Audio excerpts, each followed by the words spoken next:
Greetings to everyone. Skills for survival. இன்னைக்கு என்ன skill பார்க்க போறோம் அப்படின்னா waking up early in the morning. நம்ம 4:30லேருந்து 5 மணிக்குள்ள எந்திரிச்சிடணும், இல்லைன்னா 5லேருந்து 5:30க்குள்ளயாவது எந்திரிச்சிடணும். இது நமக்கு கொஞ்சம் கஷ்டமான விஷயம் தான், பட் ஸ்டில் இருந்தாலும் நம்மளுடைய தாத்தா பாட்டி எல்லாம் பாத்தீங்க அப்படின்னா 5 மணிக்கு மேல தூங்க மாட்டாங்க. ஆனா இன்னைக்கு காலையில சீக்கிரமா எந்திரிக்கணும் அப்படின்றது, இல்லைன்னா எந்திரிக்கிறதுக்கு பிராக்டிஸ் பண்றது, இதுவே வந்து பாத்தீங்கன்னா இன்னைக்கு ஒரு ஸ்கில் மாதிரி ஆயிடுச்சு. ஏன் அப்படின்னா இன்னைக்கு அதிகாலையில எந்திரிக்கிறவங்க அப்படின்றோட எண்ணிக்கை வந்து ரொம்பவே குறைஞ்சிருச்சு.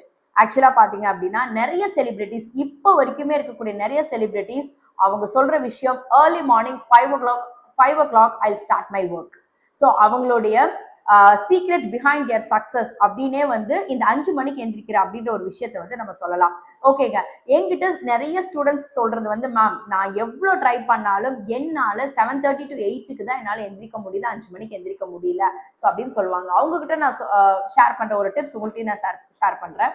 ஸோ நீங்க 5 மணிக்கு அலாரம் செட் பண்ணுங்க. அலாரம் அடிக்கும் போது கண்டிப்பா நம்ம எந்திரிச்சு அலாரம் ஆஃப் பண்ணிட்டு தூங்குவோம். ஸோ நாளையிலேருந்து அலாரம் அடிச்சதுக்கு அப்புறமா எந்திரிச்சு இனிமே நான் காலையில 5 மணிக்கு மேல தூங்க மாட்டேன் அப்படின்னு ஒரு 3 தடவை சொல்லிட்டு மறுபடியும் படுத்து தூங்கிருங்க. என்னடா இப்படி சொல்றேன்னு பாக்குறீங்களா?